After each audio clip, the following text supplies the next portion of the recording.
என் பெயர் அனுஷ்கா. எனக்கு இப்போது 31 வயது.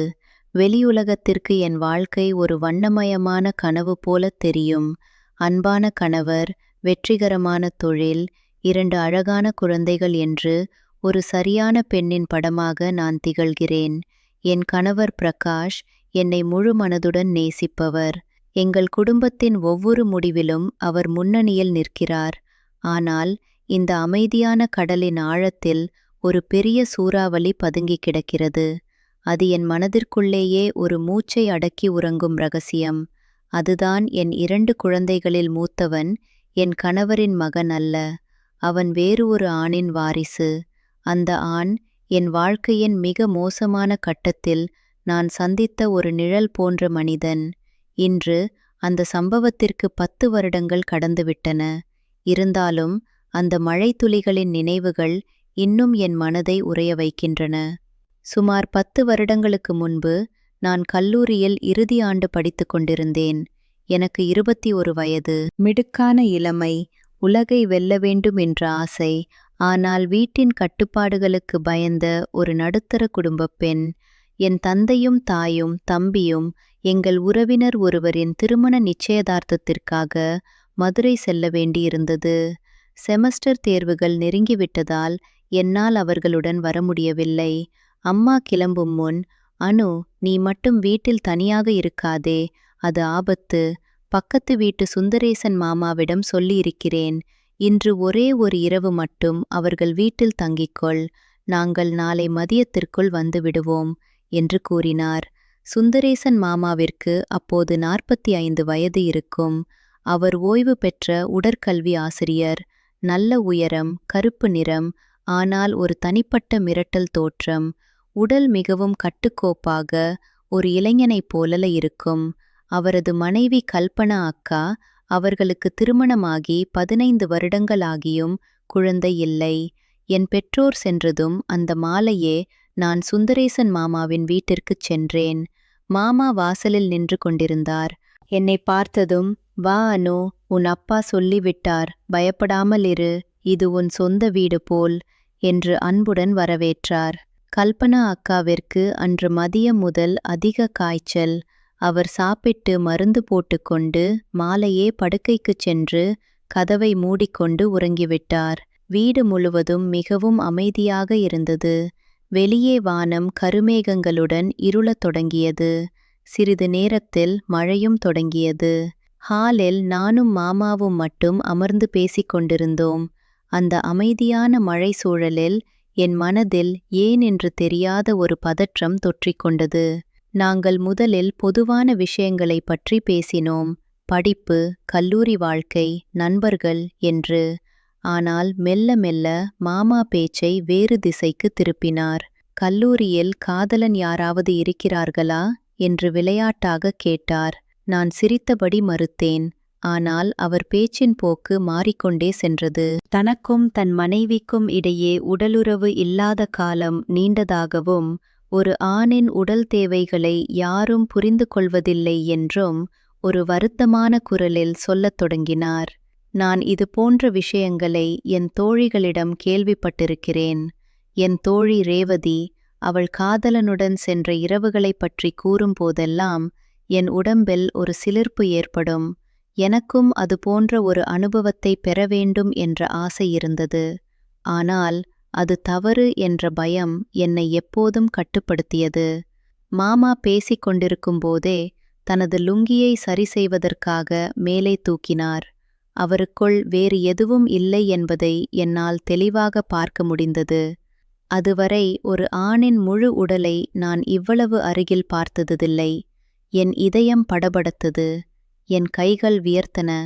அப்போது மாமா, "அனு, இப்போது நான் சொல்வது தப்பாக இருந்தாலும் பொருட்படுத்தாதே. உன் மீது எனக்கு நீண்ட நாட்களாக ஒரு ஈர்ப்பு இருக்கிறது. இன்று நம்மிருவருக்கும் மட்டுமே தெரிந்த ஒரு இரகசியமாக இதை வைத்துக் கொள்வேன். உனக்கு இஷ்டமானால் மட்டுமே" என்று கூறினார். அந்த நொடியில் என் மனதில் கட்டுக்கோப்பான கருத்துக்கள் உடைந்தன. என் உடல் எனக்கு ஒத்துழைக்க மறுத்தது. மெல்லிய குரலில், "எனக்கு ஒன்றும் தெரியாது மாமா, நீங்கள்தான் கற்றுத்தர வேண்டும்" என்றேன். அந்த வாக்குத்தத்தம் என் வாழ்க்கையையே மாற்றிப் போட்டது. என்னை அவர் அணைத்தபோது முதல் முறையாக ஒரு ஆணின் உடல் வெப்பத்தை உணர்ந்தேன். முத்தங்களும் தொடுதல்களும் நெருங்கிய இயக்கங்களும் என் இளம் உடல் பதற்றத்திற்கும் ஆசைக்கும் இடையே சிக்கித் தவித்தது. முதல் இரவு எனக்கு கொஞ்சம் வலித்தது. ஆனால் அடுத்தடுத்த நாட்களில் அந்த வலி மறைந்து ஒரு வித்தியாசமான சுகம் என்னை ஆட்கொண்டது. அதன் பிறகு நாங்கள் பலமுறை சந்தித்தோம். எப்போதும் பாதுகாப்புடன் செயல்பட்டோம். எந்த தடயமும் இல்லாமல் எங்கள் உறவை தொடர்ந்தோம். மாமா வீட்டில் யாரும் இல்லாத நேரங்களை நான் வேண்டுமென்றே தேர்ந்தெடுப்பேன். எங்கள் விளையாட்டு வெகு காலம் நீடித்தது. நான் ஒரு கல்லூரி மாணவியாக இருந்தேன். ஆனால் என் மனம் ஒரு வயது முதிர்ந்த பெண்ணாக மாறியிருந்தது. அந்த உறவு எனக்கு ஒரு புதிய உலகத்தை காட்டியது. ஆனால் அதன் பின்னணியில் எதிர்காலத்தில் ஒரு பெரும் சூறாவளி பிறக்கிறது என்று எனக்கு தெரியாது. நான் படிப்பை முடித்தேன். ஒரு நல்ல வேலைவாய்ப்பு கிடைத்தது. என் வாழ்க்கை சக்கரம் மெதுவாக சுழன்றது. பின்னர் என் குடும்பத்தினர் எனக்கு திருமணம் செய்து வைத்தனர். என் கணவர் பிரகாஷ் ஒரு பொறியாளர், மிகவும் அன்பானவர், பொறுப்பானவர். எங்கள் திருமணம் நன்றாக நடந்தேறியது. திருமணமான சில மாதங்களில் நான் கர்ப்பமாக இருப்பதை அறிந்தேன். பிரகாஷுக்கு மிகுந்த மகிழ்ச்சி. அவர் என்னை விடாமல் கவனித்துக் கொண்டார். குழந்தை பிறந்தது. ஒரு அழகான ஆண் குழந்தை. அவனை மிகவும் நேசித்தோம். அவனுக்கு சஞ்சய் என்று பெயரிட்டோம். ஆனால் அவன் வளர வளர அவன் முகத்தில் சுந்தரேசன் மாமாவின் முகம் மெதுவாக வெளிப்படுவதை நான் உணர்ந்தேன். அதே கூரிய புருவங்கள், அதே பார்வை. என் மனம் முழுவதும் குளிர்ந்து போனது. 2 வருடங்களுக்குப் பிறகு ஒருமுறை நான் என் சொந்த ஊருக்குச் சென்றிருந்தேன்.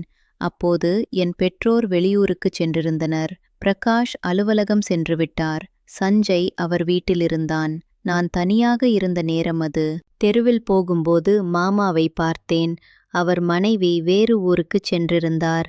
சில நாட்களாக மாமாவின் பார்வையிலும் ஒரு தவிப்பு இருந்தது. நாங்கள் இருவரும் மீண்டும் பேசத் தொடங்கினோம். பழைய நினைவுகள் புத்துயிர் பெற்றன. ஒரு நாள் மதியம் மாமா வீட்டிற்கு அழைத்தார். அன்று எங்களுக்குள் மீண்டும் அந்த நெருக்கம் ஏற்பட்டது.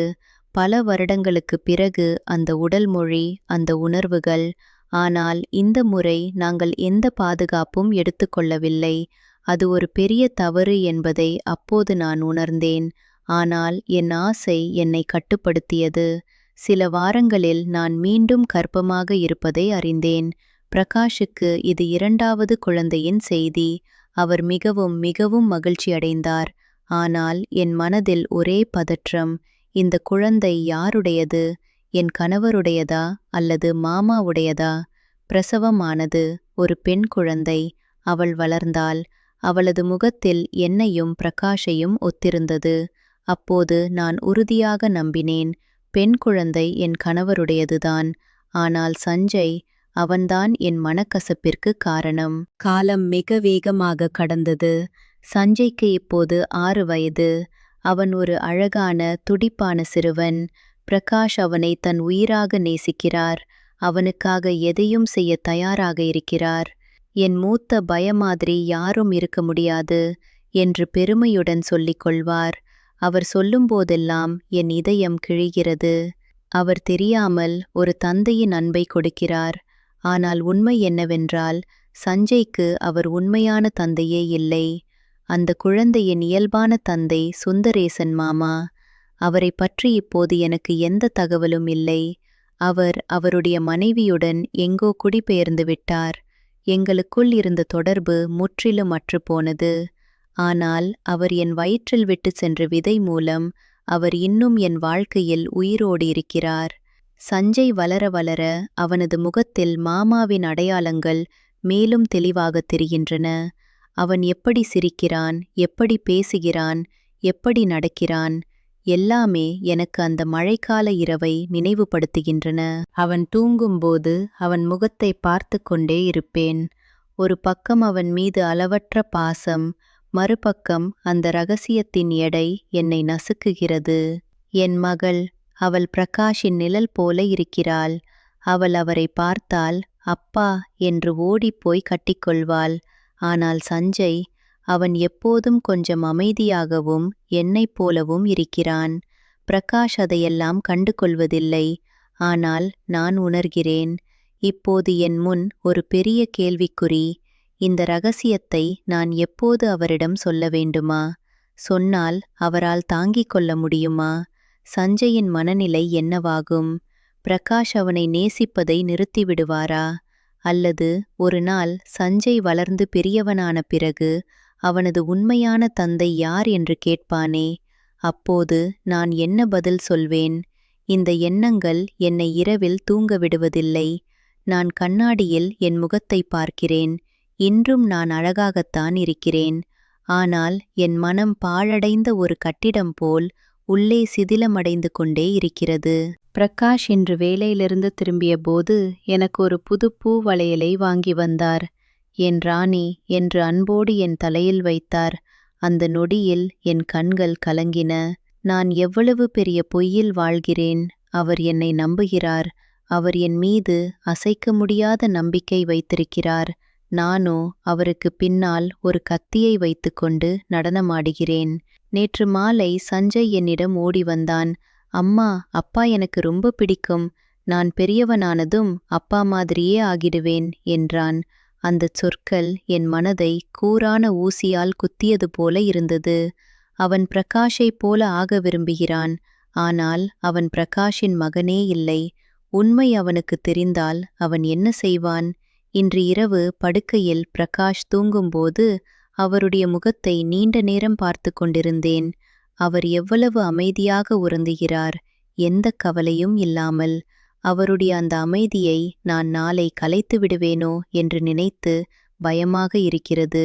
ஒருவேளை இந்த ரகசியத்தை நான் என் கல்லறைக்குள்ளேயே எடுத்துச் செல்ல வேண்டுமோ? அதுதான் அனைவருக்கும் நல்லதோ? ஆனால் இந்த எடை என்னால் தாங்க முடிகிறதா? ஒரு நாள் நான் வெடித்து விடுவேனோ? சில நாட்களுக்கு முன்பு எனக்கு ஒரு அதிர்ச்சி காத்திருந்தது. ஷாப்பிங் சென்று கொண்டிருந்த போது தெருவில் ஒரு பழக்கமான முகத்தை பார்த்தேன். ஆரம்பத்தில் என்னால் நம்பவே முடியவில்லை. ஆனால் இரண்டாவது முறை பார்த்தபோது அது சுந்தரேசன் மாமாதான் என்பது உறுதியானது. அவர் மிகவும் மாறிவிட்டார். வெள்ளி நிற முடிகள், சுருங்கிய தோல், ஆனால் அதே பார்வை. அவர் என்னை பார்க்கவில்லை. அவர் எங்கோ தொலைவில் பார்த்து கொண்டிருந்தார். நான் உடனே ஒரு கடைக்குள் நுழைந்து ஒளிந்து கொண்டேன். என் இதயம் படபடத்தது. அவர் திரும்பி வந்துவிட்டாரா? அவர் என்னை தேடி வந்தாரா? அவருக்கு என்ன வேண்டும்? பல கேள்விகள் என் மனதில் ஓடின. நான் ஓடிச் சென்று அவரிடம் பேசலாமா? இல்லை, அது மிகவும் ஆபத்தானது. மறுநாள் மறைமுகமாக விசாரித்தபோது தெரிந்தவர்கள் மூலமாக தகவல் கிடைத்தது. சுந்தரேசன் மாமாவின் மனைவி கல்பனா அக்கா சில மாதங்களுக்கு முன்பு இறந்துவிட்டார்கள்.